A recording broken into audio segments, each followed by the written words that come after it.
रोशनी की जद में जो भी कोई आए, कोई भी आए, जैसे ग्रह हो, उपग्रह हो, क्षुद्र ग्रह हो, आपका धूमकेतु, उच्चर तारा, ये सब कोई भी आए तो ये सब उस रोशनी में आते हैं। अर्थात इनको इसी तरह हम सौर मंडल बोलते हैं। अब सौर मंडल को लेकर एक कमेटी थी या एक संस्था थी जिसका नाम IAU था, अंतरराष्ट्रीय खगोलीय संघ। अब अंतरराष्ट्रीय खगोलीय संघ ने क्या किया कि जब सौर मंडल में ग्रहों की संख्या 9 हुआ करती थी, कितनी हुआ करती थी? 9। तो उन्होंने प्लूटो को 2006 से बाहर कर दिया। क्यों बाहर किया?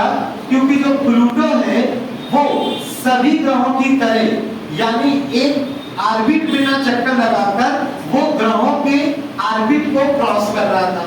दूसरा काम ये था कि इसका आकार जो था छोटा था। तीसरा ये था कि ये गोल नहीं था। तो ऐसे कई कारण थे जिस कारण प्लूटो को सौर मंडल के परिवार से क्या किया गया? अब बात करते हैं सौर मंडल। तो सौर मंडल में यानी सन, अब हमारा एक ट्रिक है क्या? मवेम जसन।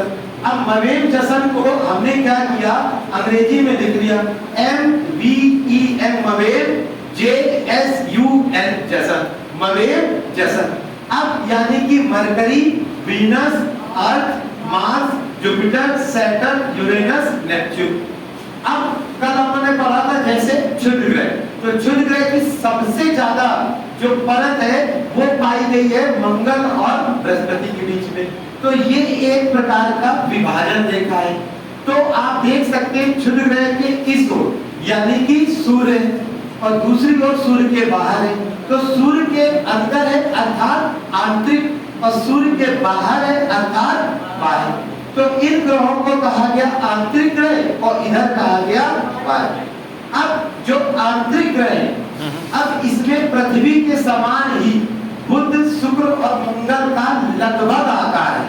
क्योंकि लगभग आकार है इसीलिए इसको कहा गया पृथ्वी तुल्य ग्रह, या इसी को कहा गया टेरेस्ट्रियल प्लैनेट, या इसी को कहा गया पृथ्वी सदृश ग्रह। इसी तरह जो आपके जुपिटर है, सैटर्न है, यूरेनस है, नेपच्यून है, इन सब का आकार बृहस्पति के समान है, इसलिए इन्हें कहा गया जोवियन प्लैनेट या कहा गया बृहस्पति सदृश ग्रह।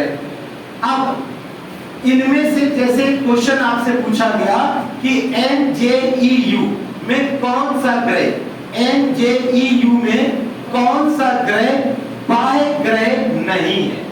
तो बाह्य ग्रह नहीं है तो कौन सा नहीं है? इसी तरह अभी आपसे पूछा गया कि पृथ्वी के नजदीक कौन है तो कौन है? कौन है बोलिए? और पृथ्वी से सबसे दूर कौन है? पूछा गया पृथ्वी से 5वें और 7वें के बीच में कौन? सूर्य से 5वें और 7वें के बीच में कौन है? पूछा गया क्रम से रखा जाए तो सूर्य से तीसरा ग्रह कौन सा होगा? अगर क्रम से रखा जाए तो सूर्य से पीछे की ओर से 7वां ग्रह, क्रम से रखा जाए तो सूर्य से पीछे की ओर से 7वां, तो कौन हो जाएगा? शुक्र होगा। देखिए 7वां पूछा गया ना, तो पीछे से कौन सा हो जाएगा? 7वां।